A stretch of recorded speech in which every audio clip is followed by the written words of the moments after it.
There is a question that has haunted criminologists, psychologists, and law enforcement for over a century. Not the question of who, not the question of where, but the question that keeps investigators awake at night, long after the case is closed. Why? Why does a human being born like any other cross a threshold that most of us cannot even imagine approaching? Why does killing for some become not an act of desperation, but a pattern, a ritual, a compulsion? Today we read the profile. The term serial killer was formally coined in the 1970s by FBI Special Agent Robert Ressler. Before that, they were simply called monsters. The FBI defines a serial killer as someone who commits 2 or more murders on separate occasions, with a psychological cooling off period between each event. That cooling off period is what separates them from mass killers, from spree killers, from crimes of passion.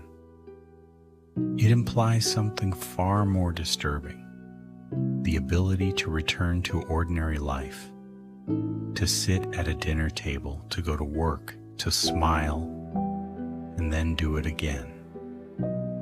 For decades, researchers pointed to what became known as the MacDonald Triad, 3 behaviors observed in childhood that appeared with unusual frequency in the histories of violent offenders: bedwetting beyond the age where it is developmentally typical, fire setting, and the abuse of animals. The theory was controversial. Not every child who exhibits these behaviors becomes violent, and not every violent offender exhibited them. But the pattern appeared often enough that it became one of the first serious attempts to map a psychological trajectory toward extreme violence. What it pointed toward was not evil in the supernatural sense.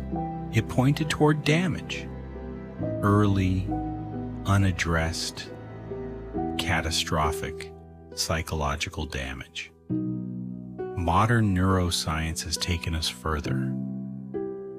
Brain imaging studies of convicted serial killers reveal consistent abnormalities in 2 key regions: the prefrontal cortex, responsible for impulse control, empathy, and the ability to anticipate consequences, and the amygdala, the brain's emotional processing center, the structure that in a healthy brain produces fear, remorse, and the recognition of pain in others. In many serial killers, these regions show reduced activity or structural differences from the norm. This does not mean they are incapable of intelligence. Many are exceptionally intelligent. It means they process the world differently. Where you or I would feel revulsion, they feel nothing. Where you or I would feel guilt, they perform it. The terms psychopath and sociopath are often used interchangeably. They are not the same. A psychopath is, in most clinical frameworks, born with their condition. The neurological differences are present from birth.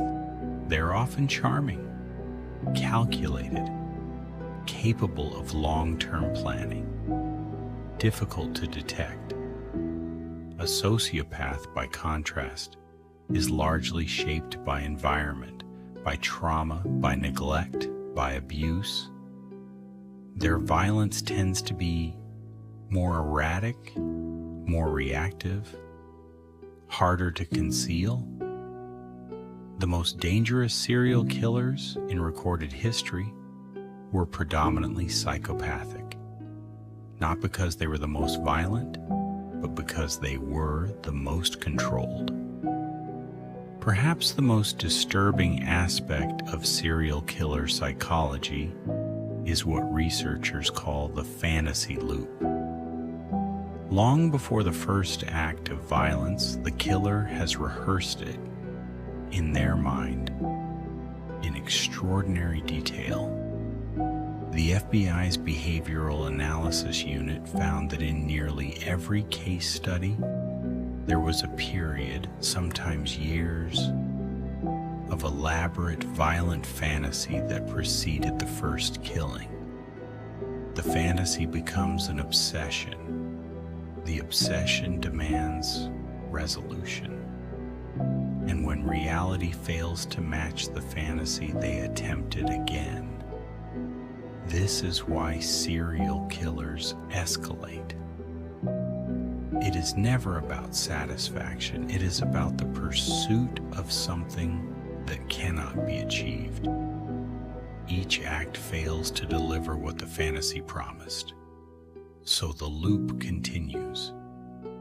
Theodore Robert Bundy, law student, volunteer at a suicide prevention hotline, described by colleagues as charming, intelligent, and likable. He confessed before his execution in 1989 to 30 homicides.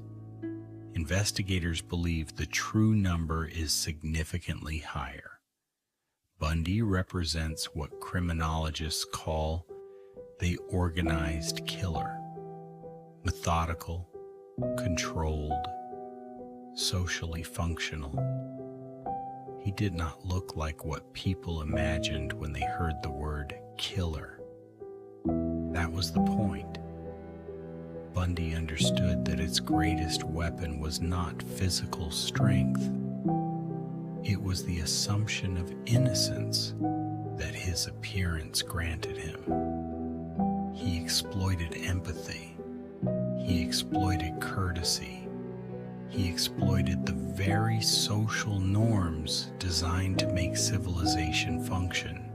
And when investigators finally assembled a profile, one finding stood above all others. He had known for most of his adult life exactly what he was. He simply chose not to stop. John Wayne Gacy was a contractor, a Democratic Party precinct captain, a man who performed as Pogo the Clown at children's parties. He was convicted of 33 murders. The bodies of 26 of his victims were found beneath his house. Gacy represents a different configuration. Where Bundy was predatory in movement, Gacy was predatory in place. His psychology centered on control and humiliation, on the assertion of dominance within a space where he was absolute authority. He did not flee from scrutiny, he invited it. He was photographed with the First Lady of the United States. What Gacy demonstrates is the profound inadequacy of first impressions as a safety mechanism. The face that greets you at the door is not always the face that exists behind it. Dennis Rader killed 10 people between 1974 and 1991. He called himself BTK, bend, torture, kill. He was a church president, compliance officer for the city, a husband and father. For 31 years, he was not caught. He sent letters to police and newspapers. He wanted recognition. He wanted his work to be acknowledged. When investigators finally arrested him in 2005, those who knew him described the same reaction: shock, disbelief, the absolute certainty that they had known this man, that they understood him. They did not. Rader's case is a study in compartmentalization, the ability to divide a life into sealed segments, each one consistent and coherent within its own walls.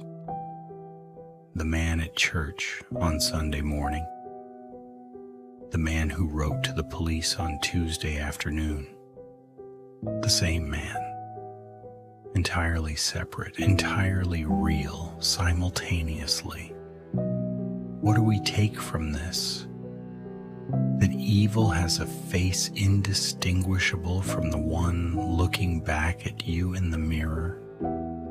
That the mind is capable of architectural separations that most of us will never understand? Perhaps. But that is not the most important finding. The most important finding is this: serial killers leave patterns. They cannot help it. Every decision they make, who they choose, where they go, how they behave afterward, is an expression of psychology, of need, of history. They believe they are invisible. They are not. They leave a signature in their methods, in their geography, in the space between what they do and what they avoid. And when you know how to read it, they are never truly hidden. Every criminal leaves a signature. Let's read the next one.